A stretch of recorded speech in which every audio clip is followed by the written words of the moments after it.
Hi guys, and welcome back to another video. Today I'm doing Ron DeSantis, my prediction for 2024, Ron DeSantis versus Joe Biden. I think this is definitely the most likely scenario in 2024. And I've seen a lot of people do it, so I figured I would take a shot at it.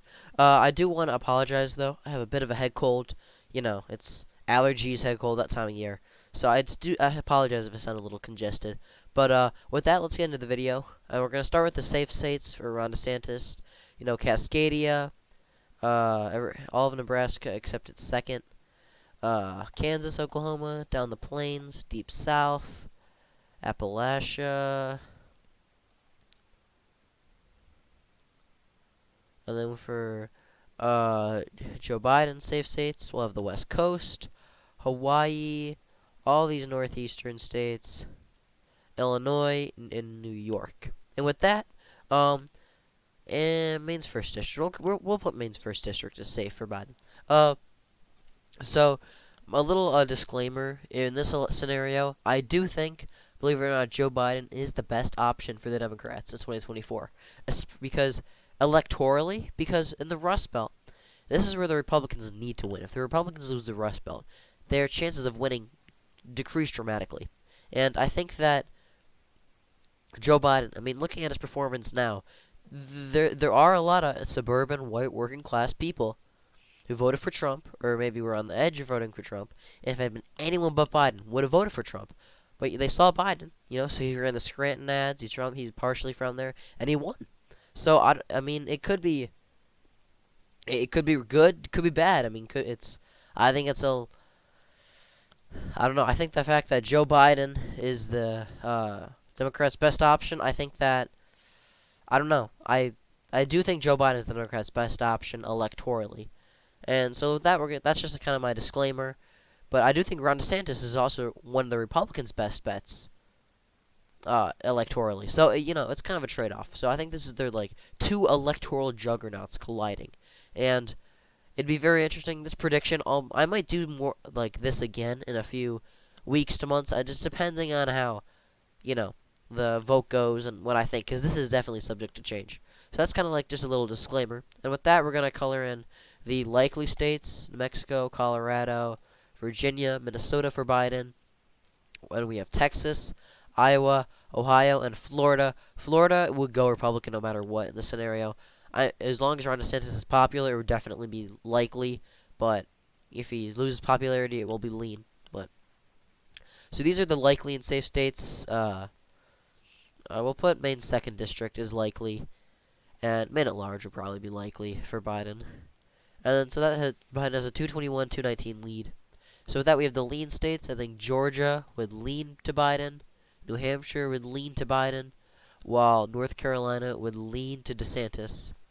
And this would be the Rust Belt, Arizona, and Nevada are very interesting to look at, because I think Nebraska is second, especially once they gerrymander it. We'll go to, will be likely, or lean, my apologies, lean for Ron DeSantis. And so with these states, I mean, I do think that Arizona and Nevada will go to DeSantis by a tilt. Arizona, it depends on the national environment, but I expect Republicans to be energized.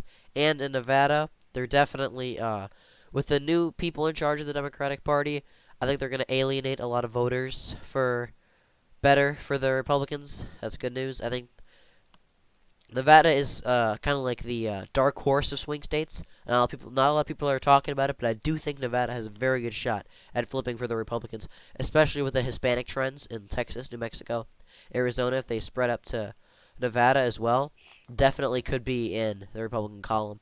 And with that, the socialist, I forget what it's called, I think it's called the DSA, taking over, it definitely will not help the Democrats' chances.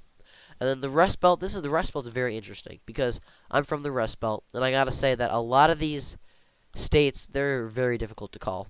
I mean, anyone except Biden, I put them tilt to DeSantis, maybe even lean in Wisconsin's case, but Michigan and Pennsylvania tilt. But Biden has that, he's like that perfect mix of the progressive. He'll get the voters out in Philadelphia, in Detroit, downtown, but he'll also get the working class, suburban voters out too. So because of that, I do think Joe Biden would win Pennsylvania and Michigan by tilt margins. I mean, and then Wisconsin would be the closest state in this election by far. But I do think DeSantis would win it by a tilt, just because it definitely was more red than both of these. And as they get more red, I'd say in 10 years, Pennsylvania and Michigan will probably be red states. Even if it's like lean states, they'll be like Ohio and Iowa in 10 years. But I think that Wisconsin is going to flip first.